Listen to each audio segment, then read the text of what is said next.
When government breaks the law, who is really safe? What if the abuse of power you applaud today is used against you tomorrow? Would you still defend it?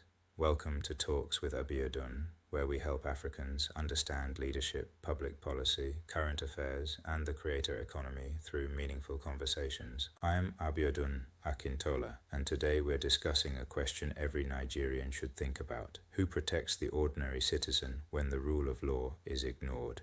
Imagine a community where one person's property is taken illegally. Instead of speaking up, the neighbors celebrate because they believe the victim deserves it. Months later, a new authority comes into power and the same injustice is done to one of those neighbors. Suddenly, everyone begins to cry out for justice.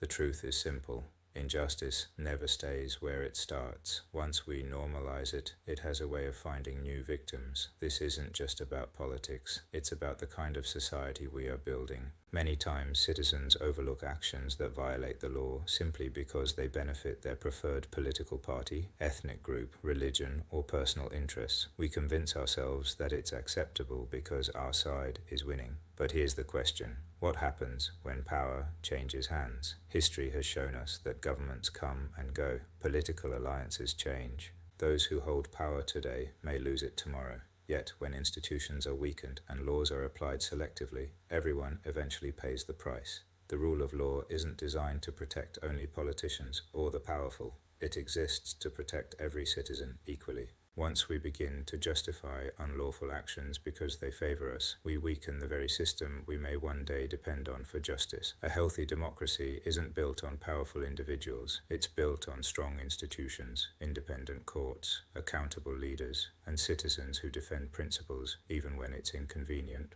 One of the greatest mistakes any society can make is believing that injustice will never reach them. The reality is that unchecked power rarely remains selective forever. This is why we must hold every government accountable, not because we hate those in power, but because we value justice more than personalities. Supporting accountability doesn't make someone anti-government. It makes them pro-democracy and pro-rule of law.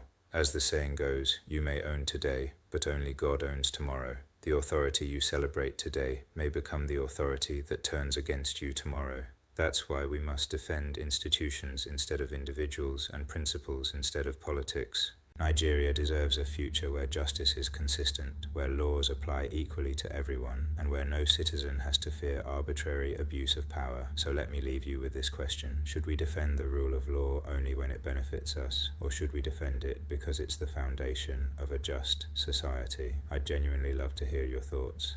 Let's keep this conversation respectful and solution-driven. If this episode made you think differently, please like, comment, and share it with someone who believes in a better Nigeria. Subscribe to Talks with Abiodun for more podcasts, street interviews, news analysis, and real-life stories that help Africans understand leadership, policy, and the creator economy. Remember, meaningful change begins with informed conversations. Keep thinking smarter, keep growing faster, and keep creating lasting impact. I'll see you in the next conversation.